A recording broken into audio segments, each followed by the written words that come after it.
अस्सलाम वालेकुम। हमारा चैप्टर नंबर सेकंड था स्टार्ट। इसमें पिस्टन इंजन प्रोसेस का एनालिसिस थे। हमने फर्स्ट जो था उसमें स्टार्ट में जो पैरामीटर्स इन्वॉल्व थे उनको स्टडी कर लिया था और साथ में हमने ऑटो साइकिल को स्टडी किया था। नेक्स्ट हमारा जो टॉपिक है वो आपके है डीजल साइकिल एनालिसिस। जो फर्स्ट डीजल साइकिल एनालिसिस में आपके पास जो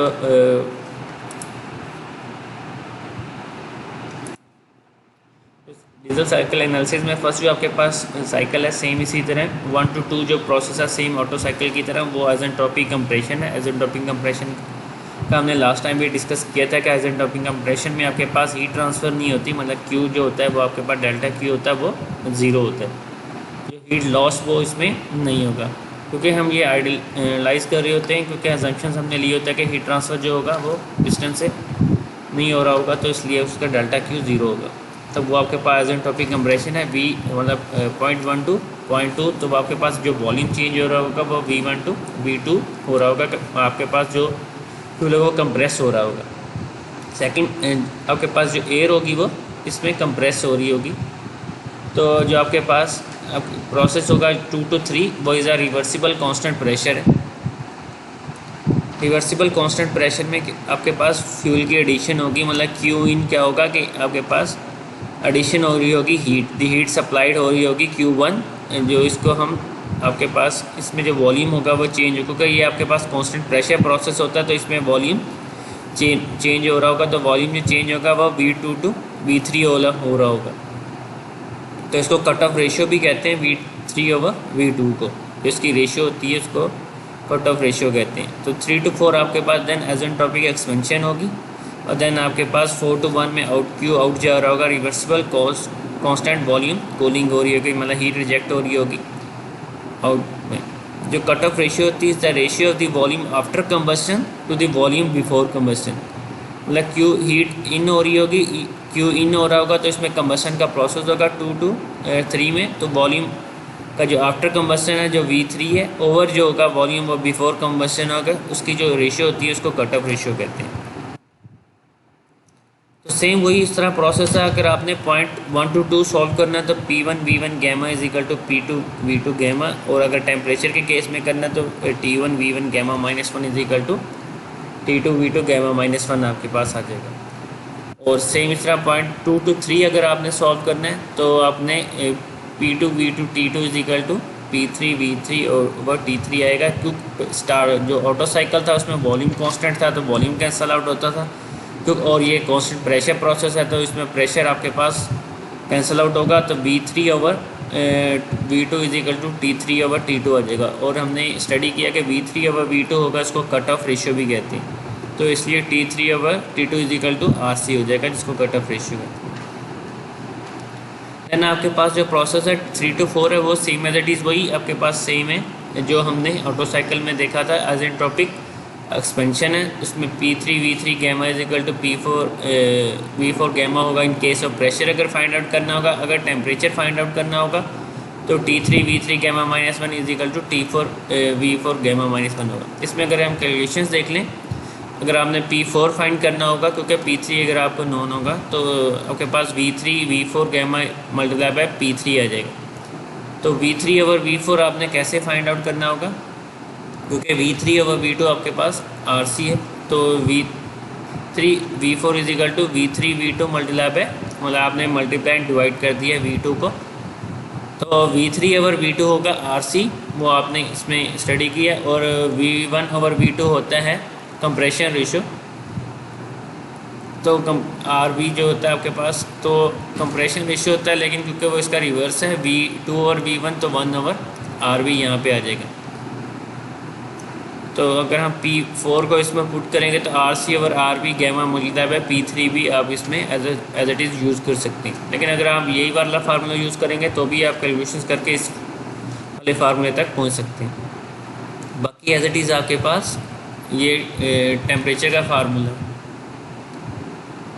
सेम उसी तरह टेम्परेचर के फार्मूले में भी वही चीज़ें इन्वॉल्व होंगी, क्योंकि V3 V4 को अगर क्योंकि हमने एकमोडेट करके RC over RV किया था तो वही RC over RV इसमें पुट करेंगे तो RC over RV gamma -1 multiply by T3 हो जाएगा। अब इसमें जो पॉइंट है वो आपने नोटिस करना है, देखना भी है क्योंकि कोई कैलकुलेशन मिस्टेक ना हो, क्योंकि ऑटो साइकिल में आपने CV लिया था क्यू एडिशन में, क्योंकि वो कांस्टेंट वॉल्यूम प्रोसेस था, और क्यू इन जो है वो CP है। अगर डीजल साइकिल में तो आपने यहाँ पे CP की वैल्यू लेनी है, और क्यू आउट क्योंकि कांस्टेंट वॉल्यूम है तो यहाँ पे आपने कांस्टेंट वॉल्यूम का ही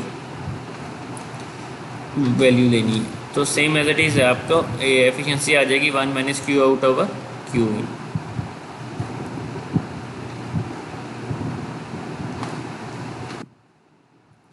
ये कुछ एग्जांपल्स हैं, इसको हम सॉल्व आउट कर लेते हैं। तो diesel engine has a inlet temperature and a pressure at 15 degree centigrade and 1 bar respectively. तो इसमें इसका मतलब ये है कि आपके पास इनलेट टेम्परेचर T1 15 है तो वो 288 केल्विन आ जाएगा, और जो प्रेशर है वो 1 बार है।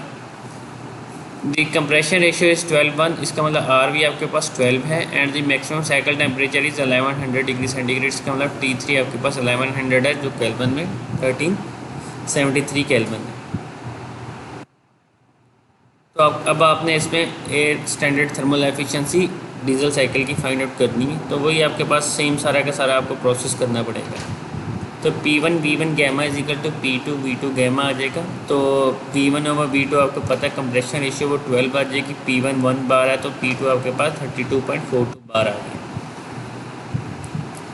तो सेम एज इट इज़ आपके पास temperature T1 V1 gamma minus 1 is equal to T2 V2 gamma minus 1 होगा। तो T2 की वैल्यू क्या आ जाएगी, V1 over V2 gamma minus 1 is equal to multiply by T1। तो आपके पास इस तरह टेम्परेचर की वैल्यू हो जाएगी 78.15 केल्विन।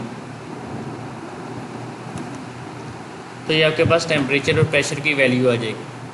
तो सेम आपने क्या करना है, 2 to 3 जो रिवर्सिबल कांस्टेंट प्रेशर हीटिंग है, तो इसमें मैंने पहले भी डिस्कस किया कि प्रेशर कैंसिल आउट होगा। तो V3 ओवर V2 क्या आ जाएगा, T3 ओवर T2 आपके पास आएगा। तो यहाँ से आपके पास कट ऑफ रेशियो की वैल्यू आ जाएगी वो 1.764 है।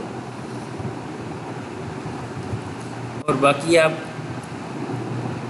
टेम्परेचर पता था यहाँ का, और प्रेशर वैसे ही कांस्टेंट था। टेम्परेचर आपको स्टार्ट में गिवन था, जस्ट आपने RC की वैल्यू पुट की फाइंड की है 1.764। अब यहाँ पे आप पॉइंट 3 to 4 में क्या करेंगे, क्योंकि P4 आपको पता था V3 V4 multiply by P3 है। तो ये सेम एज इट इज़ वो कैलकुलेशंस आप रिपीट करेंगे जो हमने फर्स्ट देखी थी। उसमें आपने देखा था कि V3 और V4 किसके बराबर था, RC ओवर RB के। तो वो वैल्यूज़ आप इसमें पुट करेंगे तो आपके पास क्या आएगा, RC ओवर RB। तो P4 में तो आप P3 की वैल्यू पुट करेंगे तो आपके पास प्रेशर की वैल्यू आ जाएगी। सेम इस तरह RC ओवर RB यहाँ पे पुट करेंगे। अगर वॉल्यूम के केस में तो आपके पास इस तरह टेम्परेचर की वैल्यू आ जाएगी। तो ये वही कैलकुलेशंस इन्वॉल्व हैं जो हमने लास्ट में भी कैलकुलेशंस करते हुए देखी भी थी।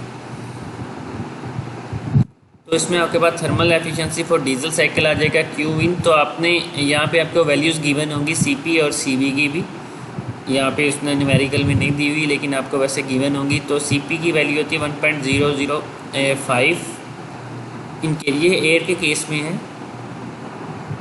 तो ये आपके पास वैल्यू आ जाएगी Q इन एडिशन। तो सेम इस तरह आपके पास Q आउट के केस में आ जाएगी।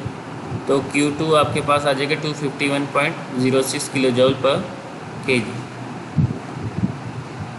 तो ये आपके पास एफिशिएंसी आ जाएगी Q out over Q in. तो आपके पास 58% आ जाएगी।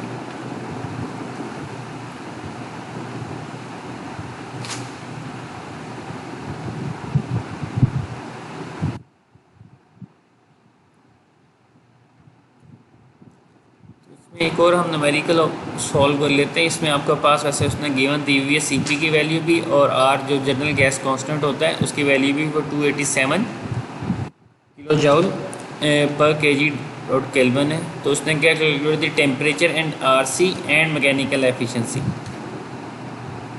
RC वही कट ऑफ रेशियो है। तो इसमें आपके पास RB आपको उसने बताया हुआ है। फर्स्ट स्टार्ट करते हैं। One engine operates in a diesel cycle, the beginning temperature is 18 degree centigrade and the pressure is 1 bar. T1 18 है और P1 1 बार है। द कंप्रेशन रेशियो इज़ 14 और maximum temperature T3 1320 degree centigrade है। तो आपके पास T3 आ गया, आपके पास T1 और 1 बार PV और कंप्रेशन रेशियो 14 आ गई। तो P1 V1 से आपने P2 गैमा से P2 V2 गैमा फाइंड कर ली, तो P2 आ जाएगा आपके पास 14.23 बार। इस तरह T1 V1 gamma -1 is equal to T2 V2 gamma -1 से T2 आ जाएगा आपके पास 836.27 केल्विन। तो ये आपके पास इसमें कांस्टेंट प्रेशर है, तो कांस्टेंट प्रेशर से आपके पास प्रेशर कैंसिल आउट होंगे, तो V3V2 is equal to T3/T2। तो इससे आपके पास RC की वैल्यू आपने फाइंड आउट कर ली 1.905। तो 3 to 4 में आइसेंट्रोपिक एक्सपेंशन में P3V3 gamma is equal to P4V4 gamma, तो आपके पास यहाँ पे P4 की वैल्यू आ जाएगी, P4 आपके पास आ गया। तो सेम वही इसमें कैलकुलेशन इन्वॉल्व है, RC/RB होता है V3/V4। जब आप इसमें पुट करेंगे तो आपके पास P4 2.7 बार आ जाएगा। और इसमें आपके पास अगर टेम्परेचर की बात करेंगे तो इसमें भी V3/V4 में आप RC/RB पुट करेंगे तो आपके पास जो टेम्परेचर होगा 71734 आ जाएगा। अगर यही कैलकुलेशंस आप इन्वॉल्व करेंगे जो हमने पीछे से इसको स्टडी भी कर ली है। Thermal efficiency for diesel cycle में CP आएगा, तो इसमें आप वैल्यू पुट करेंगे तो आपके पास अगर T3 - T2 आपके पास होता है। अगर हम साइकिल में भी देखें T3 - T2 आपके पास क्या आएगा Q एडिशन में, और T4 - T1 आपके पास क्या आएगा आउट की कंडीशन में। तो आप इसमें देखेंगे तो थर्मल एफिशिएंसी 59.7 आएगी %। क्रम 2 ये आपके पास एक्सरसाइज 2.8 है। A diesel cycle engine running with the beginning of compression process temperature 17 degree centigrade and 1.1 बार जो आपके पास है वो स्टार्टिंग है। The compression ratio for this engine is 13.5 and the temperature for beginning expansion process is, expansion process का मतलब T3 उसने दिया हुआ 1290 डिग्री सेंटीग्रेड। तो मैं आपको डिफरेंट स्टेटमेंट के ज़रिए आपको T3 की वैल्यू दे रहा होगा, वो आपने देखना होगा कि आपने जज करना होगा कि T3 की वैल्यू आपको कौन सी स्टेटमेंट, जैसे उसने मैक्सिमम टेम्परेचर का यहाँ पे बताया और यहाँ पे आपको बताया कि टेम्परेचर फॉर बिगिनिंग एक्सपेंशन मतलब वो T3 की बात। Calculate thermal efficiency for this diesel cycle. तो इसमें आपने RV देख लिया 13.5 है, कंप्रेशन T1 और सेम इस तरह T3। तो जब आप वैल्यूज़ इसको जल्दी से हम देख लेते हैं क्योंकि यही सेम एज इट इज़ वैसे ही है। T1V1 gamma is equal to P2V2 gamma, तो आपके पास प्रेशर की वैल्यू 42.06 बार आ जाएगी अगर आप इसमें कंप्रेशन रेशियो की वैल्यू पुट करेंगे। तो सेम इस तरह आप अगर टेम्परेचर वाले में करेंगे तो 821.36 केल्विन। ये आपने हमेशा देखना है क्योंकि T1 से P2 की वैल्यू एक्सीड कर रही होती है, क्योंकि एक्सपोनेंशियली इंक्रीज़ कर रही होती है। तो लास्ट में देखना है कि प्रेशर की वैल्यू ज़्यादा होनी चाहिए, अगर कम होगी या तो वो इसका मतलब कि कोई ना कोई कैलकुलेशन मिस्टेक है, तो वहीं पे आपने इनकॉर्पोरेट करना। इस तरह प्रेशर की वैल्यू है तो आपने इसमें आपने cut off ratio find out करनी है, और यहाँ से आपने T3 आपको वैसे ही पता है तो T3 पता है, और इसमें P3 क्योंकि वैसे ही कांस्टेंट है आपके पास, तो P3 की वैल्यू पुट करेंगे सेम एज इट इज़। तो आपके पास जो P2 की वैल्यू है वही P3 की वैल्यू है, तो वही आपने यहाँ पे अगर पुट करेंगे तो P4 की वैल्यू आ जाएगी।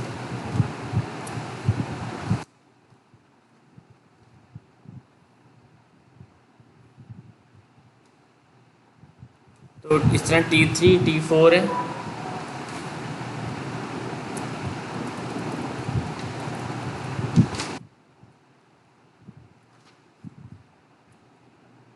तो P2 और P3 की वैल्यू इक्वल है, तो यहाँ पे थोड़ा सा इन्होंने मिस्टेक आई थिंक है, तो वो एक दफ़ा देख लीजिएगा। तो यहाँ उन्होंने P3 की वैल्यू 40.23 दी हुई है, 14.06 है, तो ये इक्वली वैल्यू होएगी।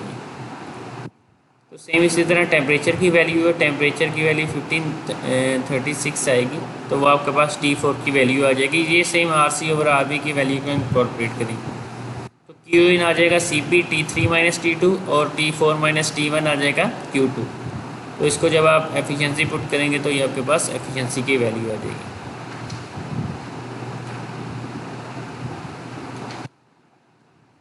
अब 2.9 देख लेते हैं example. 2.9 engine was operated with a diesel process with a beginning temperature and a pressure at 16.8 degree centigrade and 1.05 bar. The compression ratio for this engine इस, इसमें कंप्रेशन और कट ऑफ दोनों की वैल्यूज़ आपको गिवन है।